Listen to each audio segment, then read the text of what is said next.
Dah. Assalamualaikum warahmatullahi wabarakatuh. Innal hamdalillah nahmaduhu wa nasta'inuhu wa nastaghfiruh wa na'udzu billahi min shururi anfusina wa min sayyiati a'malina may yahdihillahu fala mudilla lahu wa may yudlil fala hadiya lahu. Asyhadu an la ilaha illallah wa asyhadu anna Muhammadan 'abduhu wa rasuluh.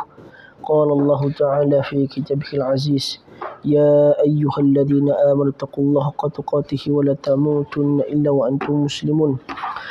وقال الله تعالى يا أيها الناس اتقوا ربكم الذي خلقكم من نفس واحدة وخلق منها زوجها وبث منهما رجالا كثيرا ونساء واتقوا الله الذي تساءلون به والأرحام إن الله كان عليكم رقيبا. فإن أصدق الحديث كتاب الله وخير الهدي هدي محمد صلى الله عليه وسلم وشر الأمور محدثاتها وكل محدثة بدعة وكل بدعة ضلالة وكل ضلالة في النار. أما بعد. Alhamdulillah, syukur kehadrat Allah, rahmatnya maka kita dapat bertemu pada malam ini sambungan kepada surah Yusuf. Yang baru datang untuk malam ni kita sambung pada surah Yusuf, yang mana pada dua minggu lepas kita telah dapati daripada surah Yusuf ni adalah pertamanya ianya diturunkan secara ijma' para ulama di Mekah, dan tidak ada satu pun ayatnya yang diturunkan di Madinah. Dan surah Yusuf diturunkan ketika mana berlakunya peristiwa Amul Huzni, tahun kesedihan, iaitu sebelum Nabi sallallahu alaihi wasallam diangkat ke langit pada peristiwa Isra' dan Mi'raj. Iaitu dia berlaku semasa Amul Huzni, itu ialah hari kematian isterinya dan juga bapa saudaranya Abu Talib dan juga Khadijah. Jadi sebelum dia naik ke langit Mi'raj. Dan seperti kita tahu, surah Yusuf ini Allah katakan dengan nama Ahsanul Qasasi. Ahsanul Qasasi. Assalamualaikum. Nabi namakan surah Yusuf sebagai Ahsanul Qasasi, bermaksud sebaik-baik cerita. Jadi adakah cerita lain tak baik? Cerita lain baik. Bukan kita kata cerita lain tak baik. Tapi sebab apa surah Yusuf diberikan sebagai sebaik-baik cerita? Suatu para ulama mengatakan dinamakan sebagai sebaik-baik cerita. Allah namakan surah Yusuf sebagai sebaik-baik cerita kerana jalan ceritanya yang saling bersambung. Jalan ceritanya yang saling bersambung. Okey, dan juga setiap ceritanya mempunyai pengajaran-pengajaran yang penuh dengan hikmah. Disebabkan jalan penceritaan dia tu. Satu, yang kedua, dia mempunyai terlalu banyak, setiap kisah dia tu semuanya ada hikmah. Apa dia hikmah? Hikmah ni kita kata pengajaran. Pengajaran yang baik, memang hikmah. Itu sebab dia dinamakan sebagai Ahsanul Qasasi. Dan Allah mengatakan pada surah Yusuf, Allah mulakan selepas huruf muqatta'ah tu, Allah mulakan dengan, Allah menyifatkan Al-Quran tu dengan apa? Apa Allah kata? Ayat-ayat Quran adalah jelas dan nyata. So Imam Qurtubi sebut dalam kitab Al-Jami' li Ahkamil Quran, dikatakan apa? Ayat Al-Quran hanya akan dapat menjadi jelas hanya apabila engkau mentadabur ayat-ayatnya. Itu Imam Qurtubi sebut. Ketika mensyarahkan ayat ni, mubin. Mubin ni jelas, nyata. Dia mengatakan bahawa ayat ni kau nampak dia jelas, kau nampak dia nyata bila kau tadabbur. Kau faham sebiji-biji, kau akan nampak ayat Quran ini adalah jelas dan nyata. Kedua, Allah kata Al-Quran ini diturunkan dalam bahasa Arab. Bila dia diturunkan dalam bahasa Arab, tujuannya apa? La'allakum ta'qilun, supaya kalian berfikir, menggerakkan akal fikiran, berfikir. Berbanding bahasa lain, bahasa Arab adalah bahasa yang perlukan seorang itu banyak berfikir. Itu sebab Allah menggunakan medium dia sebagai medium bahasa Arab. Berbanding kitab-kitab yang lain, kitab agama samawi yang lain, macam Bible dan juga Tanakh ataupun Torah. Macam Bible, dia masalah sikit. Sebab Bible, sampai orang Kristian pun tak tahu bahasa asal bahasa Bible tu apa. Sebahagian mengatakan Aramaik, bahasa Syria kuno, Aramaik. Sebahagian mengatakan bahasa Ibrani. Sebahagian mengatakan bahasa dia adalah bahasa Greek. Tapi sebenarnya tak ada orang tahu. Walaupun sebahagian besar pop mereka, pendeta diorang, kebanyakannya mengatakan bahawa bahasa medium digunakan untuk bahasa Bible itu sendiri adalah bahasa Greek. Tapi masalah Bible ni, dia diterjemahkan hampir beratus-ratus bahasa. Siapa penganutnya, maka diterjemahkan. Dan diorang membaca kitab suci mereka bukan dengan bahasa asal, tetapi dengan bahasa setempat. Jadi penterjemahan God, penterjemahan beberapa perkataan lain pun masih berlaku kekeliruan lagi. Itu Torah walaupun diterjemahkan dalam beberapa bahasa, tetapi orang-orang Yahudi tetap membaca dengan bahasa Ibrani, bahasa Yahudi kuno, bahasa Ibrani. Mereka tetap membaca dengan bahasa Ibrani walaupun dia diterjemahkan dalam beberapa bahasa. Kita kena bezakan antara Bible, Taurat yang disekalikan dengan Bible. Dia lain. Bible kalau kita baca, depan adalah perjanjian lama, Old Testament. Belakang dia adalah New Testament. Old Testament adalah Taurat. Kemudian barulah belakang tu Injil, New Testament. Tetapi apa yang dibaca oleh orang-orang Yahudi tu bukan yang dalam Bible tu. Adalah Torah ataupun Tanakh. Dia panggil namanya Tanakh. Yang tu dalam bahasa Ibrani. Tu kalau dalam bahasa Al-Quran ni, disebabkan dia dalam bahasa baku, bahasa Quraisy, maka kita membacanya dalam bahasanya yang asal. Walaupun adanya terjemahan-terjemahan ke dalam beberapa buah bahasa, tapi secara ibadatnya, bacaan Al-Quran hanya diterima sebagai suatu ibadat hanya apabila dia membacanya di dalam bahasa Arab. Apabila kita membaca Quran dalam bahasa Arab, itu syarat dia dianggap sebagai ibadat. Kemudian seperti yang kita tahu, bahasa Arab ni dipilih kerana dia membuatkan manusia itu berfikir. Kerana setiap peletakan baris dia, semuanya memerlukan seorang itu berfikir dahulu untuk meletakkan baris. Dan bukan setakat baris, bahkan perubahan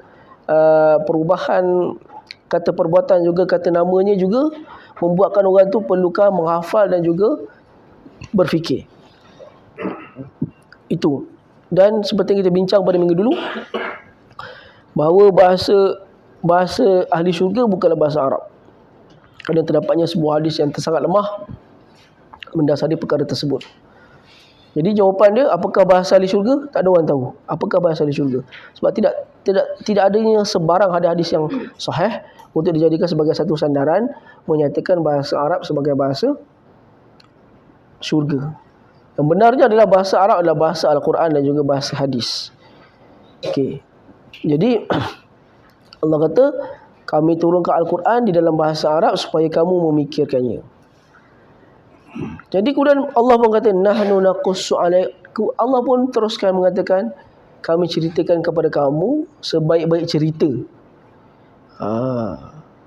Wa in kunta min qablihi la minal ghafilin. Aku ceritakan kepada engkau wahai Muhammad sebaik-baik cerita yang mana sebelum ni tak ada orang tahu cerita ni secara detail. Jadi sebahagian ulama mengatakan la minal ghafilin, kalian tak tahu secara detail. Dia merujuk kepada penceritaan kisah Nabi Yusuf kepada pendeta Yahudi pun tak secara detail. Tidak berlaku secara detail. Jadi disebab Allah mention dalam surah Yusuf, kami ceritakan ni, yang ni detailnya. Cakap macam itu. Wa in kunta min qablihi la minal ghafilin. Walaupun yang mana sebelum ni engkau termasuk di kalangan orang-orang yang tak tahu secara detail tentang kisah ni. Kemudian Allah pun mulakan isqala. Is dalam bahasa Arab bermakna ketika mana. Is. Dia adalah satu pembuka bicara, pembuka cerita. Dan ketika mana Yusuf berkata kepada bapanya, wahai bapaku sayang, sesungguhnya aku telah melihat di dalam mimpiku 11 bintang, matahari, bulan dan matahari dan bulan, 11 bintang, matahari dan bulan telah sujud kepada aku, sujud hormat kepada aku. Yang mana kita tadabbur pada ayat tersebut adalah, pertamanya adalah seorang bapa hendaklah menjadi sebagai tempat anak-anak meluahkan segala masalah mereka, menjadi tempat pendengar setia kepada masalah anak-anak. Dan first stepnya adalah gunakan panggilan yang berbentuk sayang berbanding panggil saja. Sebab saya kata minggu lepas kita bincang, tak ada pun tafsir yang sebut sayang. Tapi bila kita sebut dalam perkataan bahasa Arab tu sendiri, ta marbutah, bukan ta marbutah, ta maftuhah dalam ayat tersebut, sebenarnya ya abati tu belakang dia ada ya, tapi ya tu dibuang. Itu tulisan Rasam Usmani lah, mana-mana ya dia panggil ya mutakalim akan dibuang ya-nya. So ya tu sayalah, wahai bapa kesayanganku. Dia ganti dengan ta maftuhah. Bila ada ta maftuhah tu menandakan perkataan tersebut abah ni bermakna dia bukan, kalau bapa saja abun. Abah dan letak ta marbutah, dia akan jadi sayang. So mengajar anak-anak agar memanggil kita dengan panggilan-panggilan sayang, agar merapatkan jurang di antara antara ayah dan juga anak. Sebab selalunya dia selalu problem anak lelaki dengan ayah dia. Kadang-kadang dia kalau dia tak tackle dengan baik, dia akan berlaku konflik tersendiri antara anak ni dengan anak lelaki dia dengan bapa dia. Saya tengok benda tu berlaku pada beberapa orang. Dalam ahli keluarga pun saya tengok, bila ayahnya jenis macam saya, mak saya askar, bapa saya askar. Bapa saya tentera laut, mak saya tentera darat. Dua-dua tentera. Dan sikap bapa saya dalam melatih memang style tentera. Dia bagi masa je. Aku tahu 10 minit dah ada depan rumah. Macam tu je. Dia semua benda dia bagi masa. Dia bagaikan tentera ni semua ada 10 minit, 20 minit. Dia terikat dengan masa-masa macam itu. Jadi kadang-kadang bila ayah latih secara orang kata tegas seperti tentera macam itu, so dia kadang-kadang dia akan mewujudkan jurang antara anak lelaki dengan ayah. Anak perempuan ni tak sangat, sebab anak lelaki dengan ayah.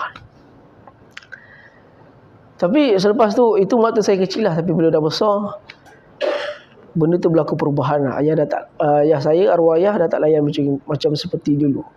Tapi saya lihat beberapa orang keluarga saya yang ayahnya memang tak pernah bercakap dengan anak lelaki. Saya pernah jumpa anak lelaki tak pernah cakap, dia cuma cakap benda penting je.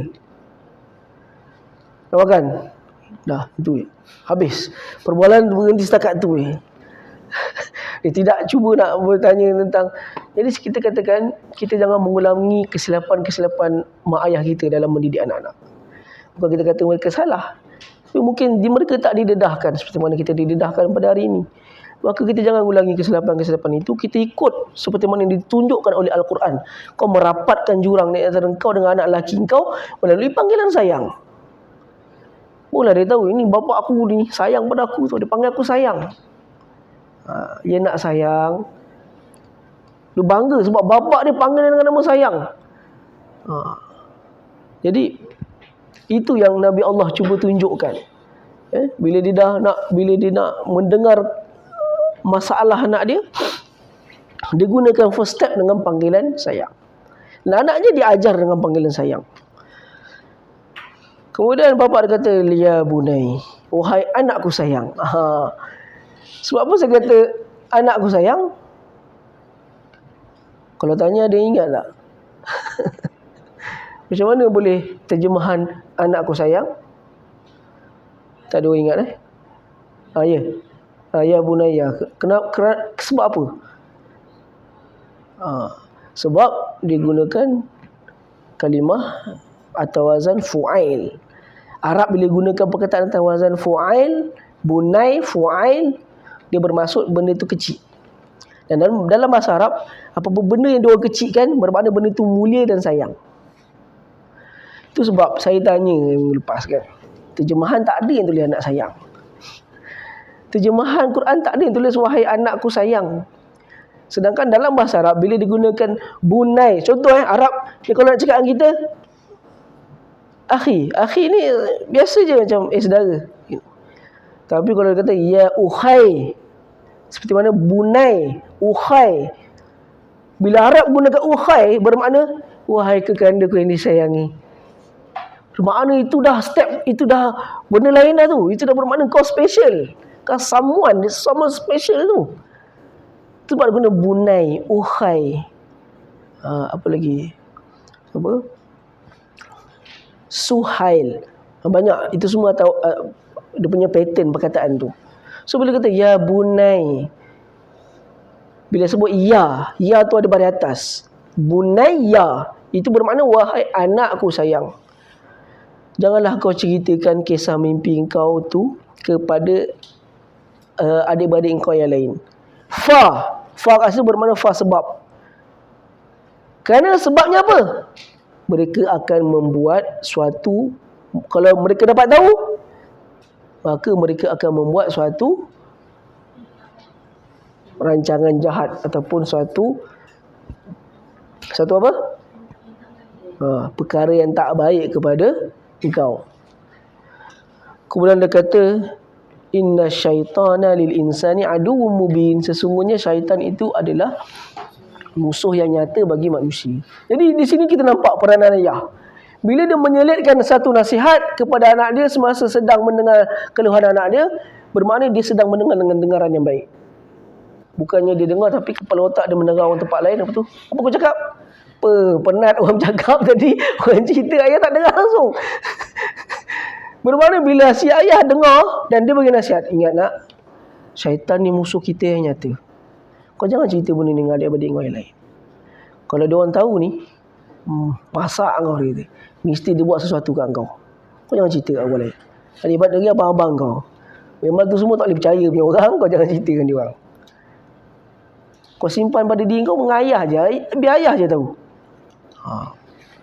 Fayakidu laka kaidah, dia kata.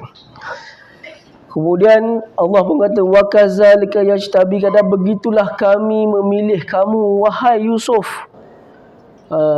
Dan kami telah ajarkan kepada kamu menakwil mimpi-mimpi, membaca makna mimpi-mimpi. Dan kami telah sempurnakan nikmat kepada kamu. Apa maksud sempurnakan nikmat kepada kamu? Siapa ingat? Apakah maksud menyempurnakan nikmat kepada kamu?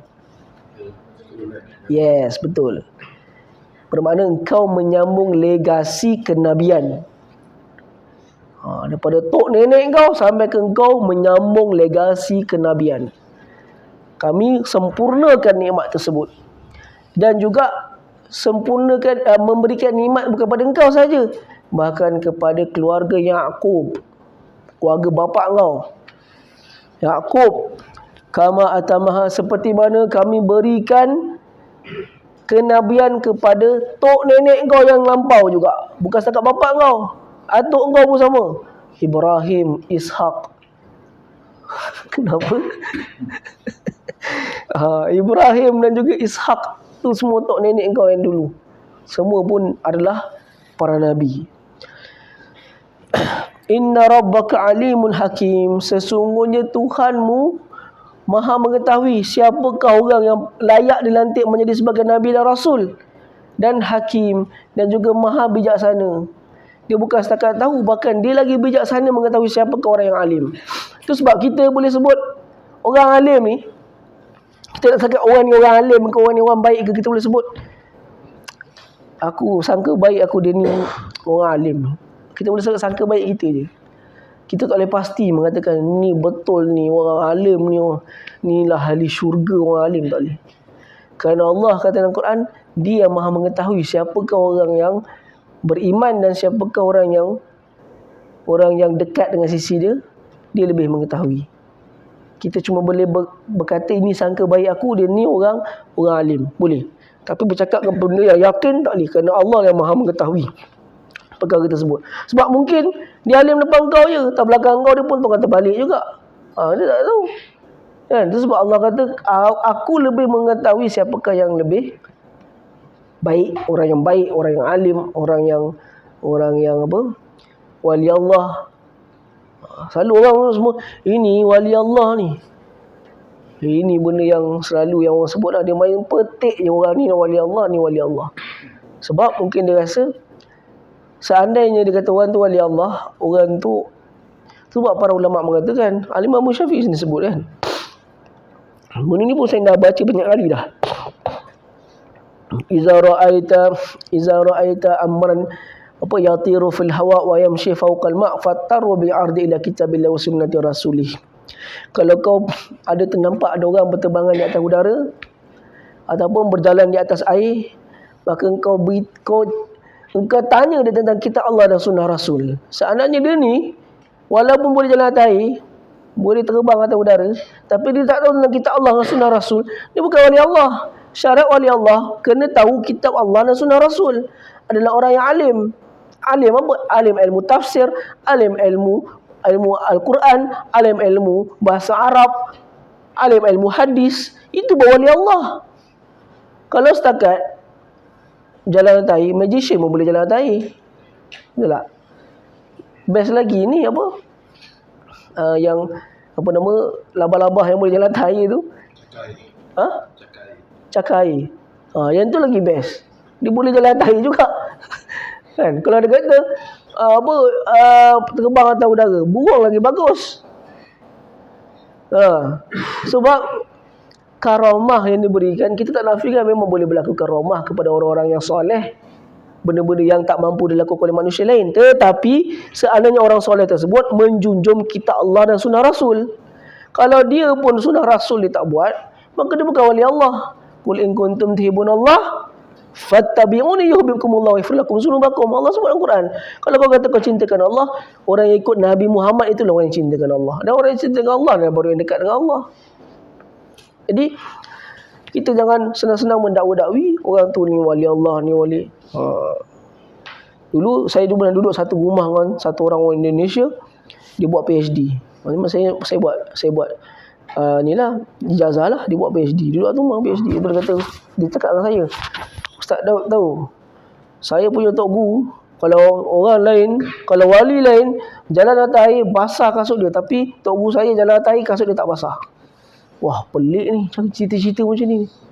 Lepas tu dia kata tok guru saya, dia kalau bersilat dia tak belajar dengan siapa-siapa, dia dapat melalui mimpi, kata. Dengar mana mimpi, kata dah, memang dah tahu dah. Ini semua memang buat-buat ni semua mimpi je. Dia ingat mimpi dia macam mimpi Nabi. Mimpi Nabi ialah macam Nabi Yusuf, itu membawa ke arah kenabian. Nabi SAW sebut bahawa ru'yatul anbiya juz'un minan nubuwah. Mimpi para nabi adalah sebahagian daripada kenabian. Jadi dia kata mimpi. Dia tunjuklah kat saya tau satu video tok guru dia bersilat. Tok guru dia bersilat dalam kain pelikat. Seorang dalam kain pelikat tu ada 2 orang. Maksudnya tak boleh lari jauh, memang dalam kain pelikat dia bergaduh. Tapi saya tengok tok guru dia badan punya besarnya, otot-otot ni tok guru dia ni. Dah tua tapi rambut panjang. Ni malam mimpi ni ustaz, dia kata. Dia dah bukan belajar pun, malam mimpi. Kata dah aku duduk atas rumah dengan orang macam ni pula kan. Lepas tu cara dia solat pun pelik. Dia solat, bila dia sujud, tangan dia berzikir. Saya sendiri tengok dia solat. Masa dia sujud tu, tangan dia macam ni. Kata ni mazhab mana, nak kata Hanafi tak pernah jumpa. Nak kata Maliki pun Maliki tak pernah sebut. Ni tak tahu mazhab mana ni. Diorang memang pelik-pelik diorang ni. Diorang memang percaya perkara-perkara mistik-mistik gaib ni, memang percaya. So kita jangan jadi macam orang macam tu. Kita ni orang yang Islam, kita ikut kitab Allah dan sunnah Rasul. Ni dua kita selamat. Maka kita tak bawa benda pelik-pelik. Sebab kitab Allah, sunnah Rasul bawa benda yang memang datang daripada wahyu. Jadi Allah alimun hakim. Itu sebab Allah kata innahu alimun hakim. Dia lebih mengetahui. Alim datang dalam keadaan fa'il. Bila menggunakan perkataan bahasa Arab, menggunakan fa'il, alim, hakim, dia bermaksud sangat. Jadi kemudian Allah pun kata,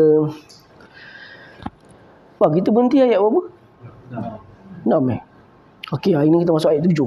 Itu revision lah orang kata kan. Revision. Revision ayat lepas. Sebab tak jumpa 2 minggu.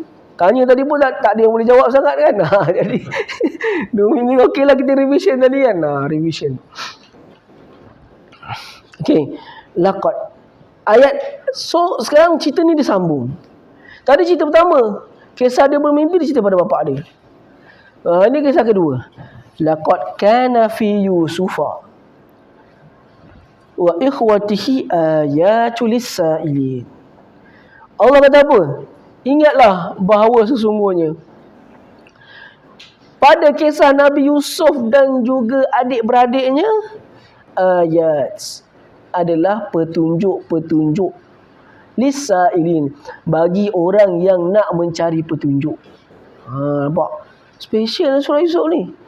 Allah sendiri kata ayatul lisailin. Sesungguhnya kisah Nabi Allah Yusuf bersama adik-beradiknya adalah suatu kisah yang memberi petunjuk, memberi jalan hidayah kepada orang yang mencarinya.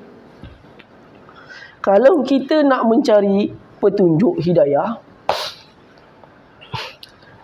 itu sebab Al-Quran mengatakan bahawa Allah sifatkan Al-Quran ini sebagai hidayah, jalan petunjuk.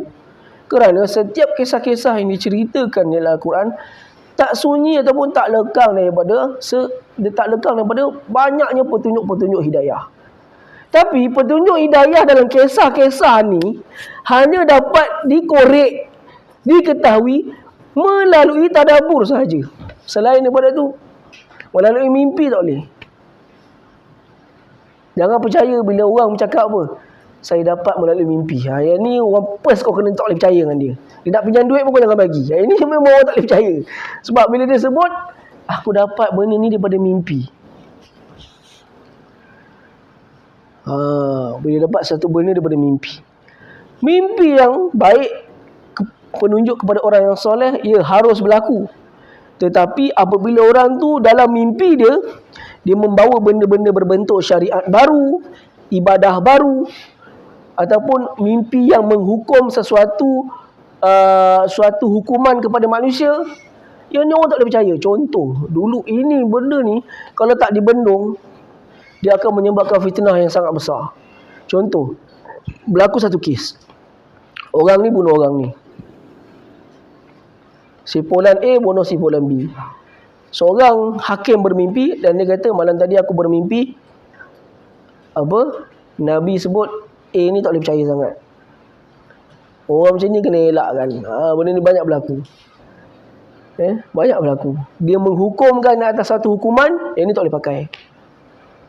Takkanlah seorang hakim nak mengikut mimpi dia nak menghukum satu orang ni bersalah tak bersalah. Ataupun apa-apa perkara yang membawa kepada tilikan-tilikan, itu semua haram dalam Islam. Zaman saya sekolah menengah dulu macam besar-besar ni, zaman saya tingkatan 3 dulu, adalah ustaz yang buat tilik-tilik ni, dia pakai Quran. Dia letak anak kunci, lepas kita kena pegang anak kunci tu. Masa tu duit saya hilang kat asrama. Asrama duit hilang ni kes selamat datang adalah kat asrama ni. Dan duduk asrama duit hilang. Itu benda first kau kena ngadap. Asrama duit hilang. Tak duit hilang, kurap. Itu dua benda. Itu dua-dua selamat datang kepada budak yang duduk asrama. Kena kurap dengan duit hilang. So duit hilang, kurap dah kena dah. Itu duit hilang. Masa duit hilang tu, cerita dengan seorang ustaz, duit saya hilang. Terus ustaz kata, ada syak siapa-siapa? Tak syak, tapi dalam lokal hilang. Kemudian dia kata, okey, dia ambil Quran tu diikat dengan tali 4 penjuru, lepas dia letak kunci dalam Quran tu. Dia suruh saya pegang sebelah, dia pegang sebelah. Kemudian dia tanya, wahai Quran, adakah duit ni hilang atau dicuri? Sekali Quran tu jatuh, duit kau kena curi. Kemudian dia suruh saya pegang lagi. Saya punya bendul pun ikut. Kita tak tahu, tak ada orang cerita benda ni salah ke, benda ni boleh ikut ke, benda boleh buat ke tak boleh buat. Kita ingatkanlah ustaz. Zaman tu kita belajar ustaz, mestilah ustaz betul. Sebab dia ustaz. Rupanya ustaz pembohong ramai lagi. Sebab apa dia pembohong? Sebab dia tak ikut Quran dan Sunnah. Dia buat lagi. Lepas tu, rasa adik boleh syak tak? Kata, saya syak lah seorang. Boleh ke budak ni buat? Sekali kata benda ni budak ni buat. Kan salah tu. Tapi saya tak buat apa-apa tindakan. Saya cuma tengok dia, lepas tu saya dah tahu dia ni pencuri punya orang. Lepas tu dah berubah pemikiran kita pada budak tu. Orang macam ni semua pun tak boleh pakai. Ataupun yang jenis boleh scan orang ni. Aku rasa kau ni ada 12 setan dalam badan kau ni. Ini semua pun semua tak boleh pakai. Tu kena berhati-hati dalam dunia zaman sekarang ni. Tu sebab Allah suruh kita tengok. Dalam kita tengok dalam surah Yusuf ni, dia kata, bagi orang yang nak dapat petunjuk, engkau nak berubat, petunjuk dia mana? Quran dan Sunnah juga cerita. Engkau nak takwil mimpi ke apa ke? Mana petunjuk dia? Kau tengok Quran dan Sunnah dulu. Macam mana, boleh ke tidak takwil mimpi ni? Apakah syarat-syarat takwil mimpi? Engkau nak buat ni, nak buat tu, semua kau kena tengok Quran dan Sunnah. Itu sebab Allah kata, ayatul lisailin. Dia adalah benda yang menunjukkan hidayah, petunjuk kepada orang yang mencari petunjuk. Bagi orang nak cari petunjuk ni, tengoklah surah Yusuf. Ini orang kita, kau nak anak handsome, kau baca surah Yusuf. Mana datang pun kita pun tak tahu. Dah bawa maknya siap ngapal lah surah Yusuf dengan niat supaya anak jadi handsome macam Nabi Yusuf. Kita pun tak tahu dari mana asalnya benda-benda macam ni. Tak percaya, tanyalah. Mak dulu, mungkin bukan mamak dulu lah kot, mungkin mamak sekarang. Memang ada ustaz yang kata kau nak anak handsome, anak putih melepak, baca surah Yusuf masa mengandung tu, baca surah Yusuf insya-Allah. So itu benda tak ada. Sebenarnya Quran ni sebut apa? Kau teliti kisah Nabi Yusuf tu, barulah anak kau jadi anak yang soleh. Setuju tak? Kan? Dia beritahu ni cara nak jadi anak soleh ni. Surah Yusuf ni satu demi satu dia beritahu cara kau nak didik anak kau menjadi anak yang soleh. Bukannya cara nak dapat anak kau putih melepak macam Nabi Yusuf. Ini benda yang salah. Sebab dulu ada orang pernah tanya saya, benda tu betul ke ustaz? Ustaz suruh baca surah Nabi Yusuf untuk anak kita handsome macam Nabi Yusuf. Siapa yang ajar kak benda-benda macam ni? Kata ada ustaz tu. Itu ustaz tak betul kata. Bukan.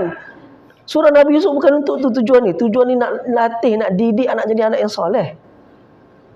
Tu baca surah Yusuf. Baca je tak jadi. Baca bersama apa? Ya?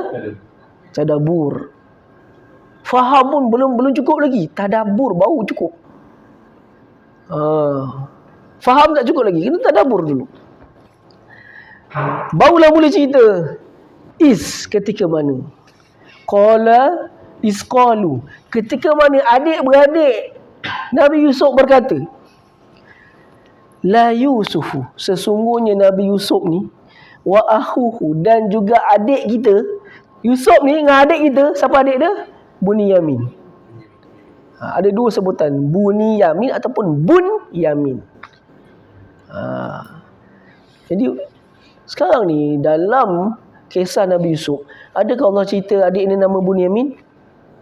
Tak ada. Adik-beradik dia kan 12 orang tu, adakah nama-nama dia? Ruben, Levi, Yehuda, tu semua tu adakah Allah cerita? Para ulama mengatakan di antara hikmah disorokkan nama-nama mereka untuk menunjukkan bahawa kisah ini hanya menunjukkan kepada Nabi Yusuf sahaja, supaya orang mengambil iktibar kepada sosok Nabi Yusuf, bukan kepada. Kita dah baca lah banyak dah surah, kita dah tadabbur banyak dah surah. Selalunya adakah Allah cerita nama-nama watak tertentu dengan detail? Tak. Sebab nama dia orang secara detail bukan penting pun. Yang penting adalah iktibar pada pelaku tersebut. Perlu ke kita cari siapakah nama 7 pemuda Ashabul Kahfi? Perlu ke? Allah pun namakan Zulkarnain dengan nama Zulkarnain, bukan nama dia yang sebenar. Kan? Perlu ke? Tak perlu tahu nama dia siapa. Ini sibuk cari siapa nama burung yang Nabi Allah Sulaiman panggil tu, nama dia pun ada nama dia. Kemudian nama jin Ifrit yang bersama Nabi Sulaiman tu pun ada nama dia. Nak buat apa nama-nama tersebut? Tak perlu pun. So nama-nama adik-beradik dia tak perlu tahu pun. Sebab nama-nama adik-beradik dia pun berlaku secara riwayat Israiliyat. Ini semua datang secara riwayat Israiliyat. So nama tu walaupun dia betul sekalipun, dia tak menjadi tajuk utama perbincangan surah Yusuf. Cukup kita tahu watak yang penting dalam kisah ni adalah Nabi Yusuf, bapa dia. Kemudian masa adik-beradik dia bercakap la Yusuf, ada perkataan la, huruf lam pada nama Nabi Yusuf, ada tak? Isqalu la Yusufu. La dekat situ membawa maksud sangat-sangat disayangi. Nabi Allah Yusuf ni sangat-sangat disayangi oleh bapaknya. Isqalu, ketika mana adik-beradik yang mereka berkata, sesungguhnya Yusuf dan adiknya, ahuhu, Bunyamin lah adiknya, ahabbu ila abina, yang paling sangat disayangi. Dari mana datangnya? Ada tak diorang sebut sangat? Yang paling sangat disayangi, yang paling disayangi ataupun yang lebih dicintai. Okey, betul. So kalau dia sebut lebih dicintai itu betul, sebab dia menterjemahkan huruf lam tu. Huruf lam tu membawa maksud yang sangat. Sesungguhnya Yusuf dan adik kita sangat disayangi oleh ayah kita. Ila abina minna, daripada kita. Wa nahnu usbatun. Dia orang terjemah apa? Dan kami apa? Dia sebut kami sekumpulan manusia. Dia sebut yang tu. Kami sekumpulan lah dia sebut. Dia sebut apa? Kuat-kuat sikit, Ustaz tak dengar. Apa dia, Kim? Sekumpulan Ada orang terjemah lain tak? Segolongan, ada lain. Satu kelompok. Satu golongan yang kurang kuat. Satu golongan yang kuat. Nahnu usbatun. Sebab saya tengok tafsir pun tak menterjemahkan dengan baik perkataan usbatun tu. Sebab mereka katakan kami sekumpulan. Satu lagi tadi akak sebut satu kumpulan yang kuat, itu salah satu tafsiran. Itu betul. Kami kumpulan yang kuat, salah satu tafsiran. Sebab saya dah baca tafsir, memang ada yang sebut bermaksud kuat. Tapi yang saya nak mention adalah daripada tafsir apa nama, Tahrir wa Tanwir Ibnu Ashur, dia terjemahkan kami, kata Yusuf dan adik adalah orang yang lebih disayangi oleh ayah berbanding kita. Dan kita disebut kat situ dipinggirkan. Usbatun tu sebenarnya macam ni. Usbatun ni adalah setiap kumpulan manusia yang bermula daripada 3 orang sehingga ke 10 orang dipanggil usbatun. Itu masuk usbatun. Usbah ni kumpulan manusia yang berjumlah 3 ke 10 orang. Kita panggil usbah. Sekumpulan orang. Sekumpulan banyak nama tau. Dalam bahasa Arab, nama kumpulan ni banyak.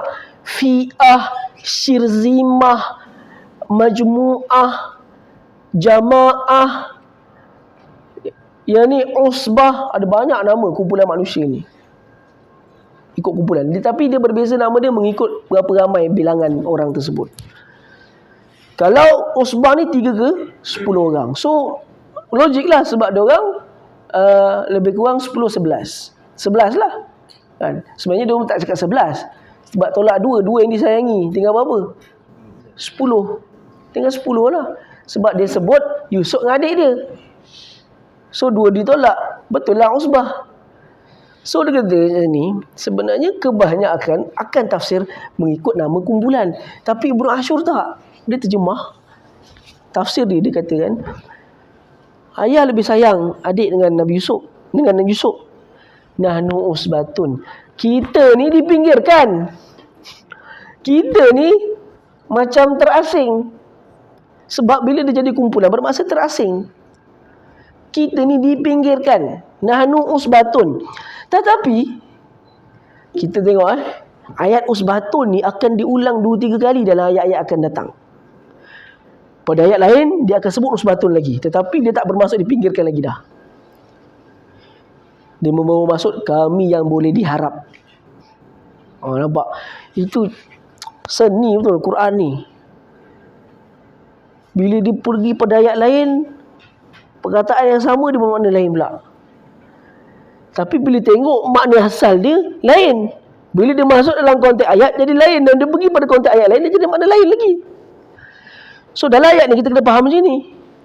Ketika mana mereka berkata sesama adik-beradik mereka, sesungguhnya Yusuf ni lah dengan adik kita ni yang paling disayangi sekali oleh ayah berbanding kita. Dan kita ni golongan terpinggir. Kita ni kumpulan terpinggir. Bermakna saya itu, kita ni semua dipinggirkan. Nahnu usbatun. Inna abana lafi dhalalim mubin. Dia kata bapak kita ni dah sesat dah hari kita. Tapi bukan bermakna bapak dia sesat. Sebab sesat ni, dhalal ni memang sesat. Dia sebut bapak kita di dalam kesesatan yang nyata. Diorang terjemah macam tu tak? Kan? Bila ada yang sebut kekeliruan tu baru betul.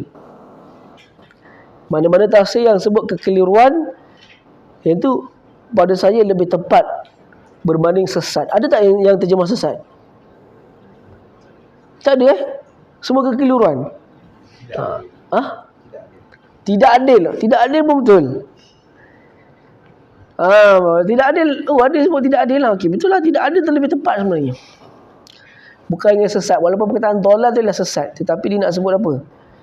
Kalau kekeliruan tu betul, tapi belum tepat lagi. Kalau tak ada tu lebih tepat lah pada pandangan saya. Bila dia kata sesungguhnya, sebab selalu saya baca tafsir Tahrir Utani Ibnu Ashur ataupun Al-Wasit Tantawi, dia katakan kesesatan dalam ayat ni bukanlah kesesatan bermaksud kesesatan dari sudut agama, tapi dari sudut ketidakadilan ataupun kesalahan dalam mendidik. Dia nak cakapnya bapak kita ni salah ni, lebih-lebihkan anak yang lain berbanding kita. Okey, sini kita boleh nampak satu benda.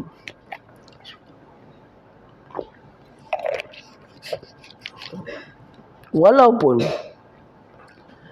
sebenarnya Nabi Allah Yaqub melebihkan Nabi Yusuf dengan adik dia Bunyamin adalah kerana akhlak soleh yang ditunjukkan oleh Nabi Allah Yusuf dan juga adiknya. So seorang bapa, di antara seorang bapa yang betul-betul kisahkan anak-anaknya adalah bapa yang sangat kenal benar dengan sikap anak-anaknya. Dia kenal betul anak-anaknya sikap bagaimana. Itu sebabkan Allah kata dalam surah Baqarah, orang-orang pendeta Yahudi ni dia tahu tentang kedatangan Nabi Muhammad di dalam kitab Taurat mereka, seperti mana seorang bapa kenal dengan anak-anak mereka. Dia umpamakan seperti seorang bapa yang kenal anak-anak mereka. Bermakna orang yang kenal betul-betul ni, faham betul-betul ni adalah orang yang kenal anak-anak mereka. So di antara sifat seorang bapa yang misali adalah dia faham dan dikenal betul-betul perangai anak masing-masing. So dalam pengamatan dia nampak Nabi Yusuf adalah lebih baik akhlaknya berbanding yang lain.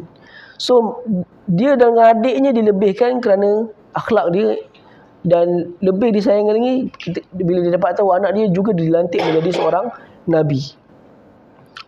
Okey, di sini sebahagian ulama, contohnya Tahir Ibn Ashur dalam Tahrir wa Tanwir, dia mengatakan benda ini menyebabkan fitnah yang besar. Dia tak backup pun Nabi Yaqub tu. Nak cakap kan, mungkin ini adalah suatu bentuk takdiran Allah menunjukkan satu bentuk yang salah supaya kita tak ikut. Kerana apa sebabnya? Kerana perbuatan melebihkan anak-anak yang lain berbanding anak yang lain tak sama. Bagaimana pilih kasih, perbuatan pilih kasih terhadap kasih sayang kepada anak-anak, perhatian kepada anak-anak, menyebabkan suatu benda yang lebih besar lagi, sampaikan dia berani bunuh adik dia. Sebab apa dia berani bunuh adik dia? Ayatnya terletak pada perkataan selepas tu, yahlulakum wajhu abikum. Yahlulakum wajhu abikum itu adalah poin utama menunjukkan sebab sampai diorang boleh berani tergamak bunuh adik sendiri. Sebab apa? Untuk mendapatkan perhatian ayah kami. Nampak? Allah dah tunjuk kepada kita, sikap kita sebagai bapa bila pilih kasih akan menyebabkan anak-anak cuba menarik perhatian ayahnya sehingga anaknya berani tergamak melakukan benda yang di luar kawalan akal, sehingga sanggup membunuh. Dan kita sendiri nampak di depan mata kita, anak-anak yang bila tak diberikan perhatian dan kasih sayang yang sewajarnya, yang sama rata kasih sayangnya, diberi pilih kasih, maka dia akan berfikir bagaimana aku nak tarik perhatian ayah aku, dan aku buat something. Saya mengajar budak-budak sekolah rendah. Benda ni memang saya nampak betul-betul depan mata. Ini semua budak-budak kecil ni, kau nak perangai membohong ustaz tahu awal-awal lagi kau nak membohong. Kau tak payah bohong lah. 13 tahun kan nak budak-budak kecil, kau cuba buka mulut nak bohong, ustaz dah tahu dah ini pembohongnya orang. Sebab kita dah masak perangai budak-budak sekolah rendah ni. Budak-budak bayi awak ni, kalau sekolah rendah, dia sekolah rendah, dia semua sekolah menengah dah. Sekolah rendah semua. Darjah 6. Darjah 6. Darjah 6 lagi lah. Darjah 6 sebab dia paling besar kat sekolah kan. Dia punya pembohong ustaz dah boleh hidu lah. Dia, kalau budak cuba nak bohong ni, kita dah tahu dah. Sebab kita bersama budak-budak dah lama. So budak dia buat vandalism dekat sekolah. Dia pecahkan cermin tandas, dia pecahkan pasu bunga sekolah, dia terbalikkan meja apa semua. Budak darjah 6. Sekali bapak dia datang dah mengamuk-ngamuk, pukul-pukul dia, nak bantai dia apa semua. Bapaknya bukan bapak betul, bapak tiri. Kemudian bapak dia kata, aku dah bagi makan, aku dah bagi apa, dah tanggung kau, macam ni kau buat. Dah berlaku drama keluarga pula kat sekolah. Jadi kita sabarkan bapak dia apa semua. Sekali bila panggil betul-betul budak tu, kaunseling dia, kata, Wan, sebab apa kau buat benda-benda ni semua? Cuba beritahu.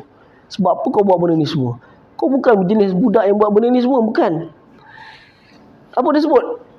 Saya nak tarik perhatian ayah saya, dia kata. Sebab apa kau nak tarik perhatian ayah kau? Sebab kata, bapak saya banyak habis masa dekat. Itu bapak diri dia tau. Sebab dia, bapak dia dah meninggal masa dia kecil. So masa dia kecil lagi pun bapak tiri tu dah jaga dia dah. Sampailah dia besar darjah 6. Dia kata, tapi dia sayang dengan bapak tiri dia. Tapi saya tengok bapak tiri dia tu bukan jenis pukul orang sangat pun, sebab dia memang sayang anak-anak dia. Kita kenal bapaknya. Tapi dia kata sebab dia nak tarik perhatian ayah dia. Sebab bapak dia ada sayangkan abang dia dengan kakak dia, dan dia rasa tiri dia tak disayangi. Jadi nak tarik perhatian, dia buat macam-macam benda. Bukan seorang kes macam tu, berapa orang selalu macam tu. Tiba-tiba buat hal, tak pergi sekolah.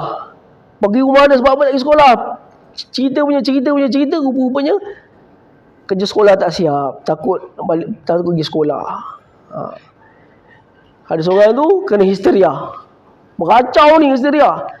Tengok dah tahu dah, ini pembohong ni orang ni. Ini histeria saja. Sekali tanya, kerja sekolah tak siap. buat-buat mengacau. So cikgu-cikgu ni memang orang kata kita pendidik kan, kita tahulah.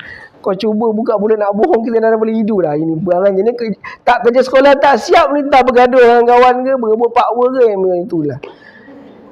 Itu je dia punya masalah, dia berlegar. Macam itulah bapaknya dia cerita, anak dia bila dia nampak bapak dia pilih kasih, dia kata kita kena buat sesuatu supaya dapat perhatian ayah. So seorang bapa janganlah membuat pilih kasih antara anak-anak, kerana kesan dia akan cuba menarik perhatian anak bapaknya, dan dia akan membuat sesuatu yang benda tu memang betul akan berlaku. Walaupun sebagian ulama tidak, contohnya dalam mazhab Syafi'i, Al-Imam Syafi'i sendiri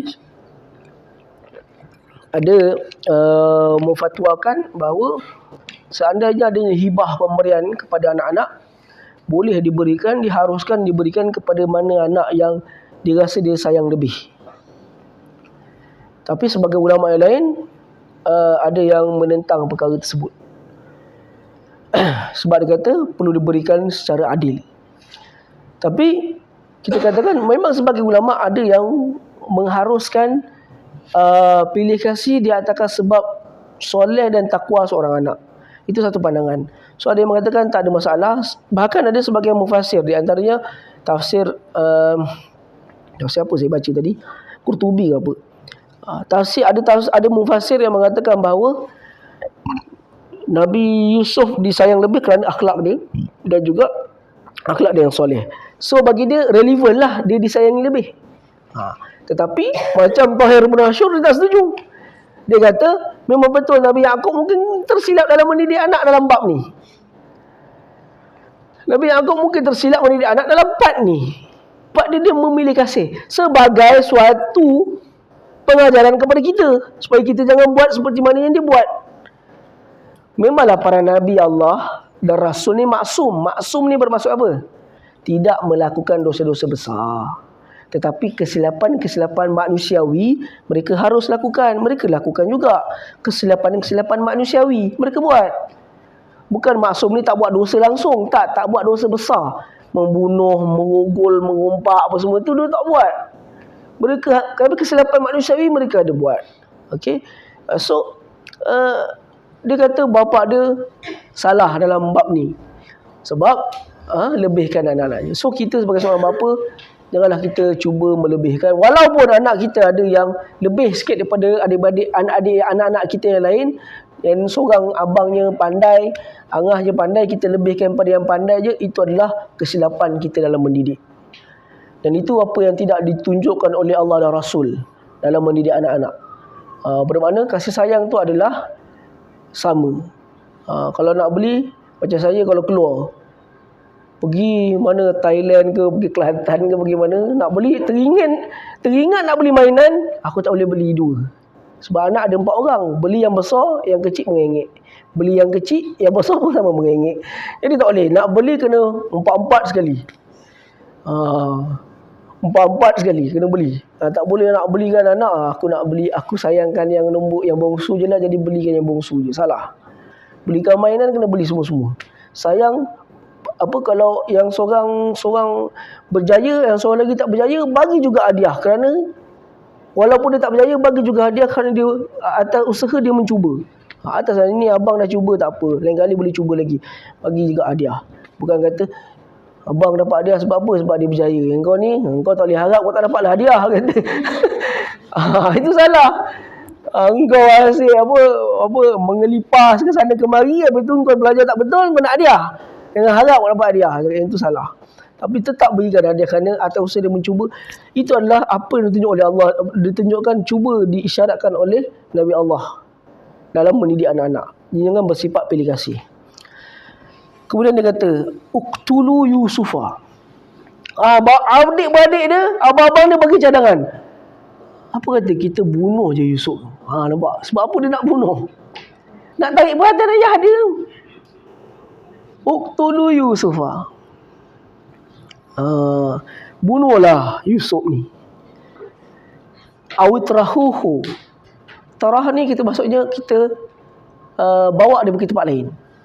Atau kita campak ni. Tarah ni maksudnya campak. Kalau kita campak macam ni, satu benda dia panggil tarah. Kalau orang Arab dia guna perkataan tarah juga pada soalan. Bermakna melontarkan soalan dia panggil tarahus soal. Melontarkan soalan. Soalan tu dilontar. Tarah ni maksud lontar. Apa ni? Campak. Campak dia hantar dia ke tempat yang lain. Atro ardan, satu tempat. Ardan tu dia kata dalam bentuk tanwin, tak ada alif lam. Bila tanwin kan, tanwin ada 3. Betul tak? 2 di atas, 2 di depan. Sekarang ni ardan ni tanwin apa?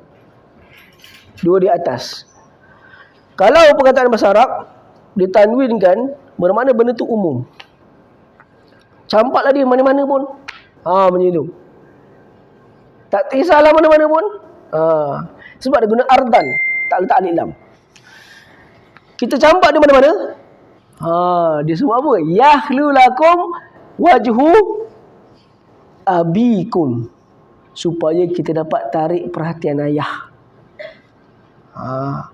Wa takunu min ba'dihi qauman salihin. Kita dapat tarik perhatian ayah kita. Baru dia kata wa takunu, dia kata sekejap.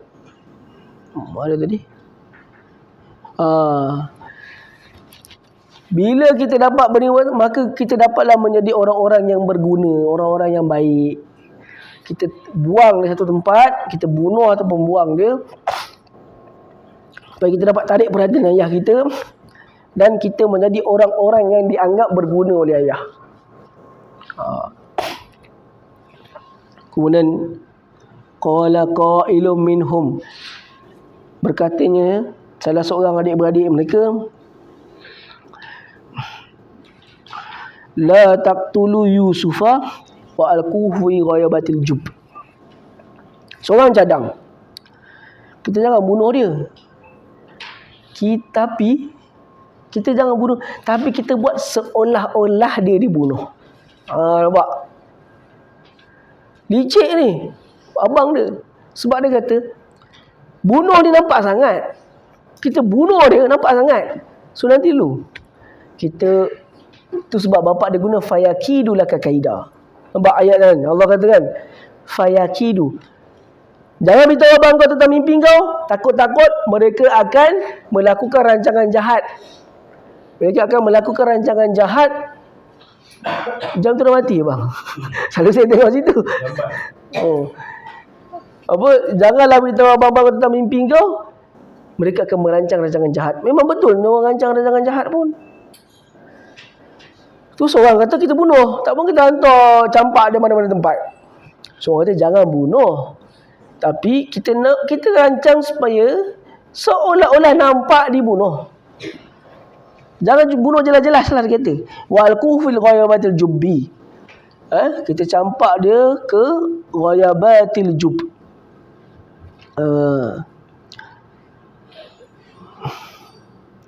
Ghayabatil jub ni dia kata kat sini kullu syai'in ghaba anka syai'an fa huwa ghayabah. Dia kata ghayabatil jub. Dalam ayat ni mengatakan okey, al-jub. Jub ni dia kata ghayabah ni maksudnya benda yang tak nampak. Kita panggil ghayabah. Al-jub ni benda yang gelap. Tempat yang gelap, tempat yang tersorok dipanggil sebagai al-jub. Seolah-olahnya dia nak sebut kat sini, tapi dia orang terjemah apa kat situ? Kalau tafsir terjemah apa? Telaga. Okey, bila dia sebut telaga betul lah.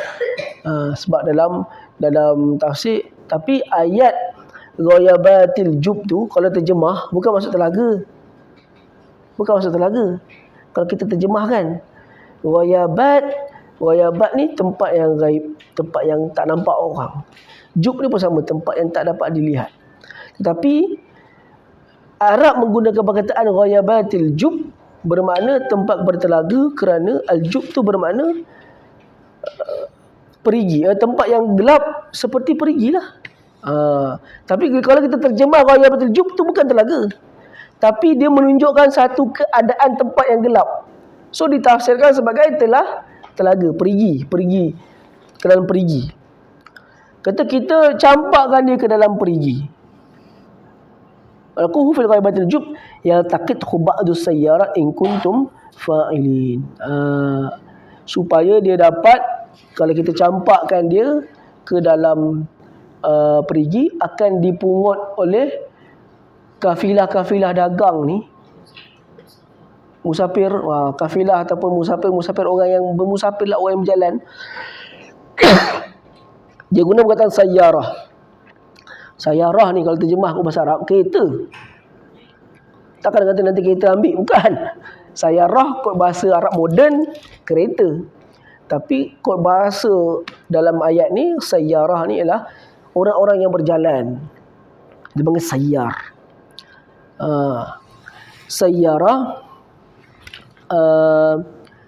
in kuntum fa'ilin. Jadi seorang tu cadang, kalau nak buat, janganlah kita bunuh macam terus bunuh, tapi buat seolah-olah dibunuh. So macam mana kita buat? Kita campakkan dia dalam perigi, dan ada orang ambil dia nanti. Biar ada orang ambil dia masuk dalam perigi tu.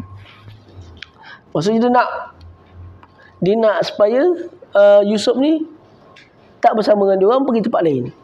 Supaya siapa ambil, bawa dia pergi tempat lain. Kerana zaman tu, kalau kita tengok zaman tu, sememangnya budak-budak yang dijumpai tak ada mak ayah, budak-budak yang anak-anak yang hasil peperangan ni, anak-anak hasil peperangan ni semua akan diambil menjadikan budak suruhan, orang gaji. Zaman tu. Dan budak-budak orang gaji ni pun sama seperti zaman dahulu, dia orang memang jual beli lah. Dia kalau kafilah-kafilah dagang ni, kalau nampak budak-budak tak ada mak ayah, budak-budak yang yang dah berperang, anak-anaknya dah terbiar, yang ni semua dia orang ambil buat jadi orang gaji. Jadi dia orang harapkan supaya Yusuf ni diambil oleh orang-orang macam ni, ambil dia bawa pergi tempat jauh, jadi orang gaji je dia kata. Jadi dia pun kata, kufil ghaibati jum ya taqatu ba'du sayyara in kuntum, kalau nak buat macam ni, in kuntum fa'ilin. Sebab kan nak tarik perhatian ayahnya punya pasal, sampai sejauh tu dia orang fikir. Kemudian dia berkata, qalu ya abana ma laka la ta'manna ala yusufa wa inna lahu lanasihun. Dia kata, mereka pun pergi jumpa dengan bapak dia. Dia kata, wahai ayah kami,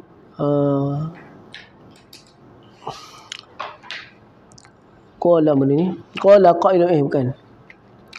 Qalu ya abana. Mereka pergi jumpa bapak dia. Dia berkata kepada bapak dia, wahai bapa kami, malaka la ta'manna ala Yusuf wa inna lahu lanasihun.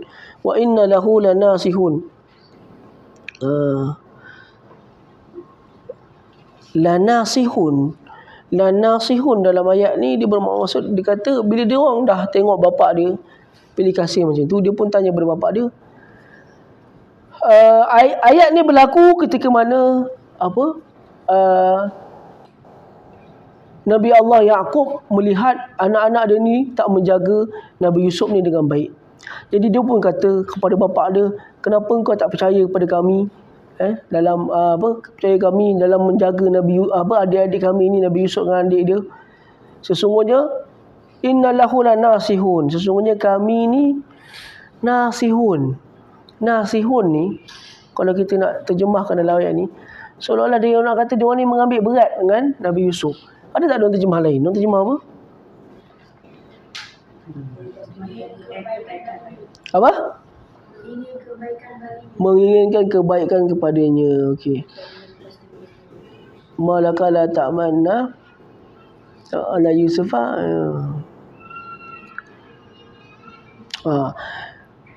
Wa inna lahu lanasihun. Tadi apa tadi? Menginginkan kebaikan padanya. Wa inna lahu lanasihun. Okey. Mengurus kebaikan. Okey. So dia anak-anak dia yang 10 orang ni mengatakan wa inna lahu lanasihun, dia nak cuba mendapatkan kepercayaan ayah dia berkata kami ni sebenarnya ambil beratkan tentang Nabi Yusuf, bukannya kami tak jaga dia.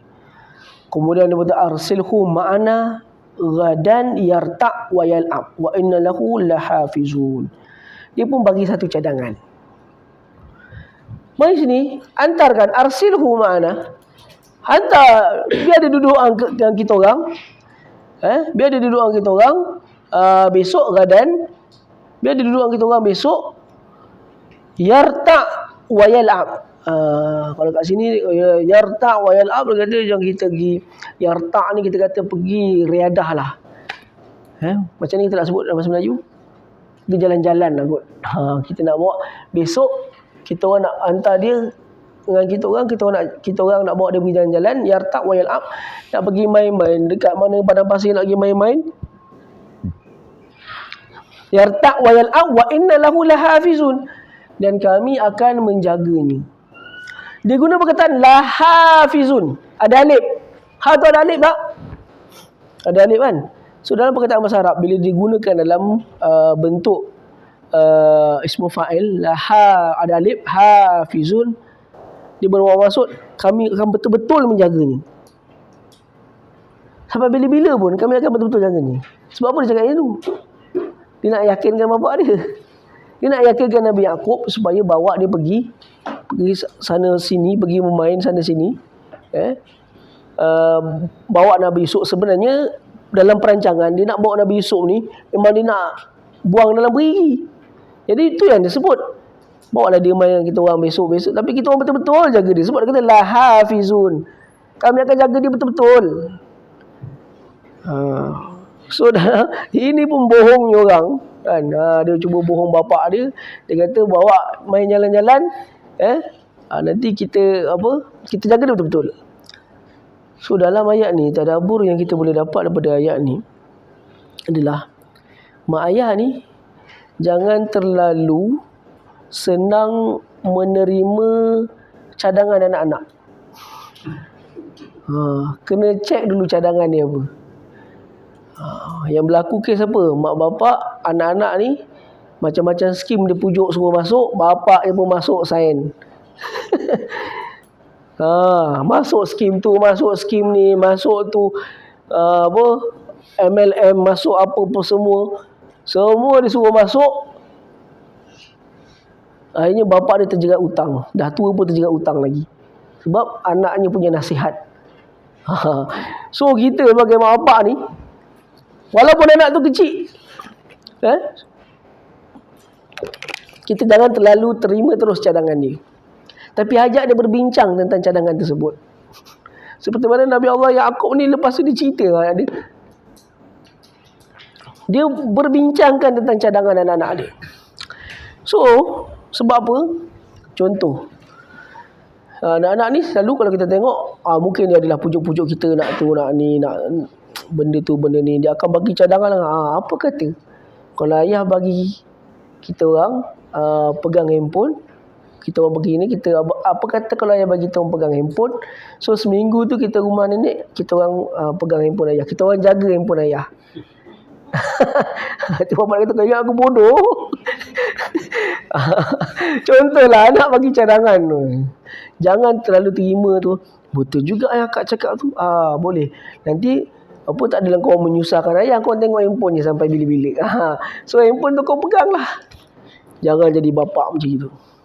Apa anak semua cadang, apa kita pun terus bagi. Biarlah kau buatlah apa kau nak buat, apa tak.